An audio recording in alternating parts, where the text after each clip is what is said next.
যাতে তুমি মগ্ন থাকো ধর্মর ভেদাভেদে। ক্ষুধা লাগলে খাবে গোবর, খাবে একটু চুনা, নেতার ছেলে খাবে বিরিয়ানি, খাবে মাংস ভুনা। যাতে তুমি মগ্ন থাকো শুধু ভেদাভেদে, তোমার ছেলে মরে পড়ে থাকবে ড্রেনে, নেতার ছেলে ঘুরবে দুবাই, ঘুরবে প্লেন ও ট্রেনে। হাইরে কি যুগ আসলো, শিক্ষিতরা ঝান্ডা ধরে, মূর্খরা করে রাস। এমএ পাশ করে মন্দির মসজিদে বসে থাকো বাটি হাতে, এটাই তোমাদের কাজ। চাকরি ও রোজগারের কথা ভুলে গিয়ে নেতা করছে ধর্মের, বলছে ধর্মের কথা। পড়াশোনা করেছি, সময় দিয়েছি, অপচয় করেছি সময়, এটাই এখন মনের সব থেকে বড় কষ্ট এবং ব্যথা। যাতে তুমি মগ্ন থাকো শুধু ভেদাভেদে। বন্ধুরা, এটা কেন বললাম, এটা জাস্ট মনের একটা কষ্ট।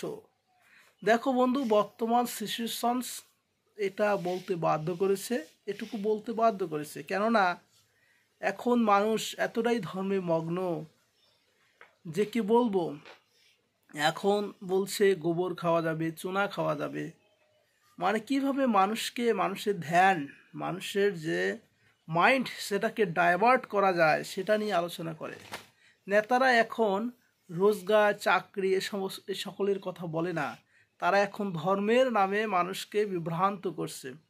সো বন্ধুরা, এর জন্যই আমি কথাগুলো লিখেছি। এটা নিজে আগে থেকেই লিখতাম, শায়রি আগে থেকে করতাম, বাট আজ এটা লিখলাম জাস্ট বর্তমান পরিস্থিতিকে দেখে, পরিস্থিতির সাপেক্ষে। দেখো বন্ধু, পড়াশোনা করেছো, শিক্ষিত হয়েছো, তুমি ঝান্ডা ধরছো মূর্খ ব্যক্তিরা ভাষণ দিচ্ছে আর ঝান্ডা ধরছে সব শিক্ষিত ব্যক্তিরা।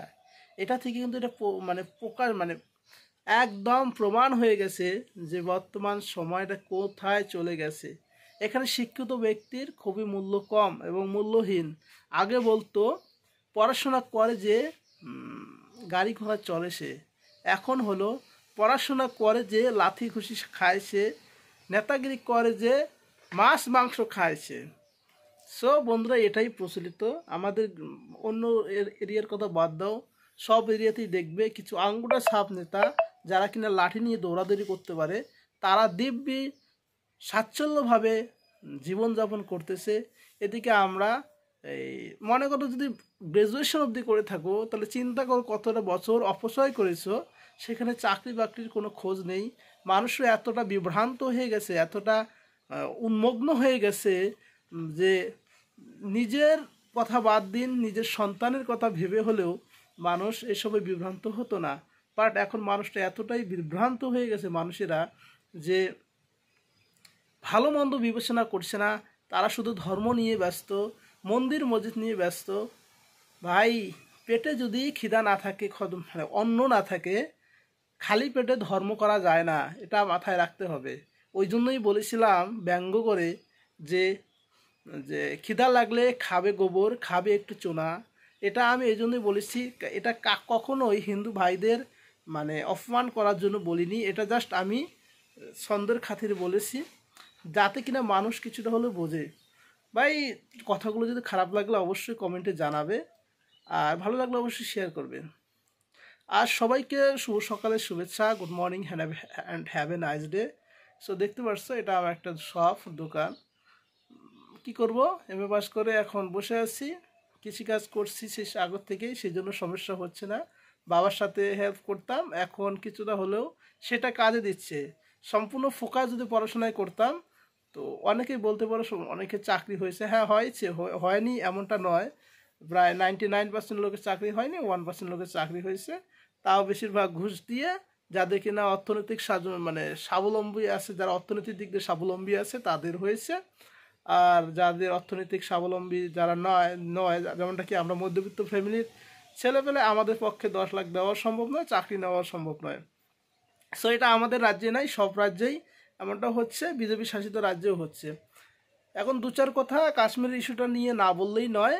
দেখো বন্ধু, একটা কথা মাথায় রাখবে, কাশ্মীর জায়গাটা এমনটা মানে সেন্সিটিভ জায়গা, যেখানে কিনা 1 কিলোমিটার 2 কিলোমিটার অন্তর অন্তর বিএসএফ ক্যাম্প, আর্মি ক্যাম্প থাকে। সেখানে যদি জঙ্গি ঢুকে যায় তাহলে এটা অবশ্যই মাথায় রাখতে হবে, এটা প্রশাসনিক ব্যর্থতা এবং আমাদের ভারত সরকারেরও ব্যর্থতা। কেননা কাশ্মীর যে জায়গাটা আছে সেটা সম্পূর্ণটা সেন্ট্রাল গভর্নমেন্ট কন্ট্রোল করে থাকে। এখন বর্তমান 370 ধারা বা যেসব ধারাগুলো চেঞ্জ হয়েছে তারপর যেরকম প্রসেস আছে সেখানে সম্পূর্ণটা সেন্ট্রাল গভর্নমেন্ট কন্ট্রোল করে থাকে।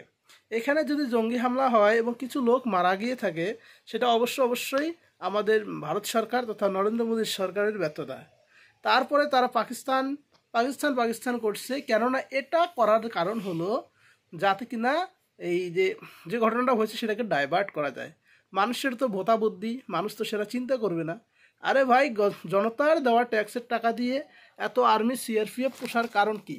সেইখানে যদি তারা এত ঘন ঘন বিএসএফ ক্যাম্প থাকার পরও যদি সেখানে আতঙ্কবাদী ঢুকে যায়, হাতিয়ার নিয়ে ঢুকে যায়, তারপরে এখানে আর কিছু বলার থাকে না যে বর্তমান শাসন ব্যবস্থা কোথায় গিয়ে পৌঁছেছে। সো বন্ধু, এখানে যে সরকারের ব্যর্থতা সেটা তারা নিজে স্বীকার করছে না, এবং কতটা নির্লজ্জ হলে নিজের ব্যর্থতাকে স্বীকার করে না, স্বীকার না করে অন্য দেশের উপর। এখানে যদি পাকিস্তান বা চীনের কথা বলা যায়, এটা কি আদৌ সম্ভব? যেহেতু কাশ্মীর একটা সেন্সিটিভ জায়গা, যেখানে আর্মি সিআরপিএফ প্লাস কমান্ডো সব কিছু ফুল মজুদ থাকে, সেইখানে যদি ভারতের মধ্যে, যেহেতু কাশ্মীর ভারতের মধ্যে এবং সেখানে শাসন ব্যবস্থা আমাদের ভারত সরকারের আন্ডারে, সেইখানে যদি কোনো হিংসা হয় বা লড়াই হয় বা আতঙ্কবাদীরা হামলা করে, সেটা অবশ্যই ভারত সরকারের ব্যর্থতা এবং প্রশাসনিক ব্যর্থতা। সেটা তারা স্বীকার না করে সেটাকে ডাইভার্ট করার চেষ্টা করেছে। সো বন্ধুরা, লাস্ট পজিশন এটাই বলতে পারি, আমাদের কপাল গেছে পুড়ে বন্ধু পড়াশোনাটা করে। ধরতাম লাঠি, ধরতাম চাকু, করতাম নেতাগিরি, বিনা পুঁজিতে ব্যবসা চলতো, করতাম দাদাগিরি। সো বন্ধুরা, ভালো থাকো। বন্ধু, লাস্ট পজিশন এটাই বলবো, যারা শিক্ষিত, যারা পড়াশোনা করেছো, তাদের ভবিষ্যৎ অন্ধকার। এভাবেই যুগ চলে যাবে। যেটা দেখা যাচ্ছে, এই শালারা আর কখনো শুধরাবে না, শুধরানোর কোনো পথ নেই। এই সরকার এসেছে থেকে দেখছি এরা দিন দিন আর অধপতনে যাচ্ছে, দিন দিন দেশটাকে অধপতনে নিয়ে যাচ্ছে। দেশের কি বলবো, দেশের যে অবস্থা, বাংলাদেশ, পার্শ্ববর্তী দেশ বাংলাদেশ, তারাও ডেভেলপ হয়ে যাচ্ছে আর আমাদের দেশ দিন দিন পিছিয়ে যাচ্ছে। কোথায় আমাদের দেশের অর্থ ব্যবস্থা? কি ছিল, কি হচ্ছে? স্বাধীন হয়েছিল সে সময় ভারত আর আমেরিকার টাকার ভ্যালু 1 ছিল, সেখানে এখন ডলারের প্রতি ভ্যালু প্রায় 80 টাকার মতো হয়ে গেছে। তারপরে এরা নির্লজ্জের মতো বলে দেশ ডেভেলপ করছে। দেশ ডেভেলপ করলে কি আর ভারতের অর্থনীতি ব্যবস্থা এত দুর্বল হয়ে যায়? এতটা দুর্বল হয়ে যায় যে ঘন ঘন 1 কিলোমিটার 2 কিলোমিটার ডিস্টেন্স অবধি পুলিশ থাকার পর, পুলিশ ক্যাম্প থাকার পর সেখানে আতঙ্কবাদী ঢুকে মানুষকে মারে। এই আতঙ্কবাদীরা মানুষকে মারতে পারে, আর এরা নিজেদের ব্যর্থতা ঢাকার জন্য জাস্ট মানুষকে কনভার্ট করার, ডাইভার্ট করা, মানুষের যে ধ্যান মাইন্ড সেটাকে ডাইভার্ট করার চেষ্টা করছে। এই ওয়াকফ বোর্ডের আমি তো মনে করি শালা বিজেপির চাল, এরা নিজের চক্রান্ত করে এটা করছে যাতে কিনা এই ওয়াকফ বোর্ডের যে বিষয়টা আছে এটাকে যেন ডাইভার্ট করা যায়। এই বিজেপি বা সরকারকে দিয়ে কোনো বিশ্বাস করা যাবে না। এর শালা খুব ধূর্তবাজ, এরা যে কোনো কাজ করতে পারে নিজেদের ফায়দার জন্য। সো বন্ধুরা, এখানে আর কিছু বলার নেই। ওই যে লাস্টে বললাম, আমাদের কপালটা গেছে পুড়ে বন্ধু পড়াশোনাটা করে।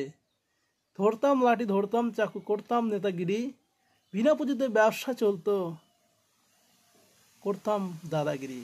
ভাই, ভালো থাকো।